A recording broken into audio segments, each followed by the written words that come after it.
وہ اسے کیا کہتے ہیں توہین ٹھیک ہے. اب یہ جو تحفہ ہے میں کل اس کو بیچنا شروع کر دوں تو یہ اسی طرح کا متبرک تحفہ تھا یہ قرآن کریم کا, اور وہ اس میں تو خانہ کعبہ کا وہ تھا. یہ میں کسی کو آذرائے ہمدردی تحفہ تو دے سکتا ہوں لیکن میں بیچ نہیں بیچ سکتا. تو یہ تحفہ ہے, اس سے آپ ان کے مزاج کا بھی پتہ چلا رہے ہیں اور وہ گفتگو کیسے کرتے ہیں. پہلی دفعہ آپ گورنر کی گفتگو سنیں گے, پہلی دفعہ. آپ صرف تصویر دیکھتے ہیں نا گورنر کی, لیکن آپ جو ہے وہ یہ جو ان کی گفتگو ہے 4-5 منٹ کی وہ پہلی دفعہ سنیں گے, اس سے بھی آپ کو اندازہ ہو جائے گا. تو امید ہے دوستو یہ ویڈیو آپ کو بہت پسند آئے گی. اس کو لائک کریں, شیئر کریں تاکہ اچھا میسج پوری دنیا میں جائے. ٹھیک ہے جی. اور یہ مجھے جو ایوارڈ ملا ہے نا, یہ والا جو میں آپ کو گفٹ دکھا رہا ہوں, یہ بیسٹ رپورٹنگ اور قانونی ٹی وی کے حوالے سے مس ہے. سوشل میڈیا کے بیسٹ جو پرفارمر ہوتے ہیں نا, یہ وہ والا ملا ہے. تو آپ دیکھیں, یہ والا میں آپ کو دکھاتا ہوں. ٹھیک ہے جی. 100 500 اور 1000 کی بات کر رہے تھے تو اسحاق ڈار صاحب کے آنے سے وہ ٹرینڈ ریورس بھی ہوا اور رک بھی گیا. تو اب 250 سے 250 کے درمیان معاملات رہ رہے ہیں. مزید 300 کی کوئی بات بھی نہیں کرتا. کوئی یہ کہتا ہے کہ نہیں کچھ عرصے میں 200 پہ آ جائے گا, کچھ کہتے ہیں اسٹیبل رہے گا, کچھ کہتے ہیں 200 سے کم ہو جائے گا. تو پرسیپشنز آر ویری امپورٹنٹ آپ کے بزنس میں اور معاشرے میں. تو انشاءاللہ یہ وہی ٹیم ہے. اسحاق ڈار صاحب نے 99 میں بھی جب پوری دنیا میں سینکشنز لگائی تھی پاکستان کے اوپر, اللہ کے کرم سے اور اس ٹیم کی محنت سے اس میں بہتری آئی. یہ وہی ٹیم ہے جب 97 سے 99 میں معاشی بہتریاں آئی تھیں.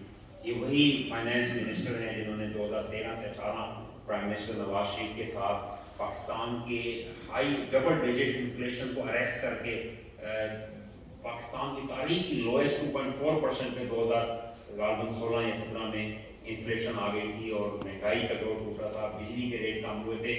18 سے 20 گھنٹے کی لوڈ شیڈنگ جو ہے وہ ختم کی تھی.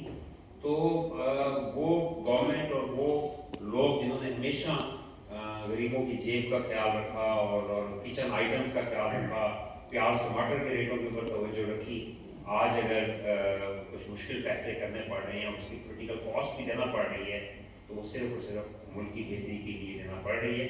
اور میں بہت پر امید ہوں انشاءاللہ کہ نیک نیتی سے جو کوششیں کی جا رہی ہیں انشاءاللہ اس کے اچھے نتائج نکلیں گے.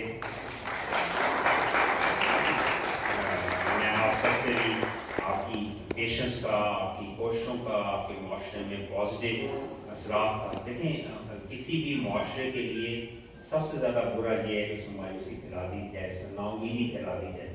اگر نوجوانوں کو یہ بتایا جائے کہ ہر شخص برا ہے, ہر تاجر بے ایمان ہے, ہر سیاستدان چور ہے, ہر پولیس والا جو ہے وہ خدا نخواستہ خراب ہے, تو یہ it doesn't do good to society. کمیاں ہر جگہ ہوتی ہیں. ٹرانسپیرنسی انٹرنیشنل آپ دیکھیں کہ دنیا میں 60 70 80 ملکوں کی ہر سال ریٹنگ کرتا ہے, تو وہ ملک جو بالکل کرپشن فری سمجھے جاتے ہیں وہاں پہ بھی کرپشن پرسیپشن انڈیکس آتی ہے. آپ اسکینڈینیوین کنٹریز ہیں, فن لینڈ ہے, سویڈن ہے, آپ کے سوئٹزرلینڈ ہے, یورپ, امریکہ, برطانیہ, ٹرانسپیرنسی انٹرنیشنل ان سب میں کرپشن ریٹ کرتا ہے. کرپشن, ہم انسان پرفیکٹ نہیں ہیں, ٹو ایز ہیومن ہم سب خطا کا پتلا ہیں, کمیاں تو رہتی ہیں, لیکن ہمیں اچھائیوں کی طرف دیکھنا چاہیے, ہمیں ڈیٹا کی طرف نظر رکھنی چاہیے. اور آپ دیکھیں کہ پی ایم ایل این کی گورنمنٹ کے اخبار میں ٹرانسپیرنسی میں ہم اوپر گئے ہیں, اور ہمیشہ ٹرانسپیرنسی نیشنل کا جو ادوار اٹھا کے دیکھیں شروع سے لے کے ہر سال ہم کرپشن میں کمی آئی ہے اور ٹرانسپیرنسی میں ہم اوپر گئے ہیں. لیکن بدقسمتی سے بعد میں پھر وہی ہوئی. پچھلے 3 سال میں 2018 کے بعد پاکستان نے ترقی کی ہے تو کرپشن میں کی. ٹرانسپیرنسی انٹرنیشنل ریزلٹس آ کے تھے. آپ کہا گیا تھا کہ پاکستانی پاسپورٹ کی عزت بڑھائیں گے. آج ان 4 سالوں کا 3 سالوں کا شاخسانہ دیکھ لیں, ہینلے پاسپورٹ انڈیکس, کوئی اور پاسپورٹ انڈیکس دیکھ لیں, انفارچونیٹلی سب سے لوئسٹ ہم رینک ہونا شروع ہو گئے.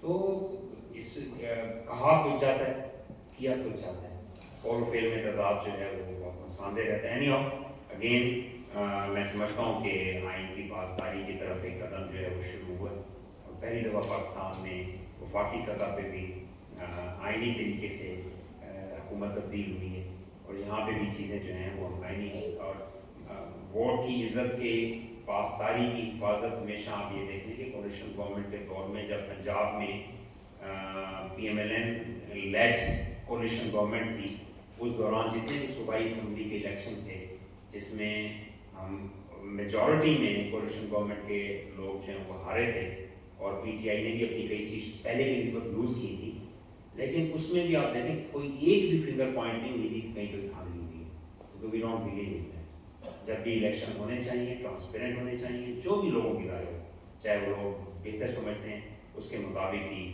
آگے بڑھنا چاہیے اور آئین کی پاسداری ہونی چاہیے۔ ہمارے یہاں پہ جرنلسٹ دوست بیٹھے ہیں، ان سارے واقعات سے قبل بھی ان کے ساتھ انٹرویو میں کچھ باتیں بہت دلچسپ رہیں اور اس میں وقت نے ثابت کیا کہ وہ باتیں صحیح بھی ثابت ہوئی۔ میں امید کرتا ہوں کہ آگے بھی اللہ سبحانہ و تعالیٰ ہمارا بھرم قائم رکھے اور جو میں بات کر رہا ہوں اس میں ہم قائم رہیں اور اللہ تعالیٰ اس کی پاسداری کریں، ہمت عطا فرمائے۔ آپ کی دعاؤں کی ضرورت رہے گی اور مایوس نہیں ہونا انشاءاللہ بہتری کی طرف، لیکن ہمیں ہمیشہ اس بات کو اس پہ مضبوطی سے کھڑے رہنا چاہیے، اپنے دل میں ہمیشہ اپنے ضمیر میں فیصلے کرنے چاہیے کہ صحیح اور غلط کیا ہے اور اس میں صحیح راستے کو اپنانا چاہیے۔ اگر مشکل ہی نظر آئے یقین کریں صحیح راستہ اگر مشکل بھی نظر آئے تو اللہ سبحانہ و تعالیٰ جب آپ چلنے کا ارادہ کرتے ہیں تو یہ آپ کا امتحان از اوور اور آپ کے لیے اللہ تعالیٰ اس میں آسانی پیدا فرما دیتے ہیں اور کامیابی اسی میں۔ بہت شکریہ۔ پاکستان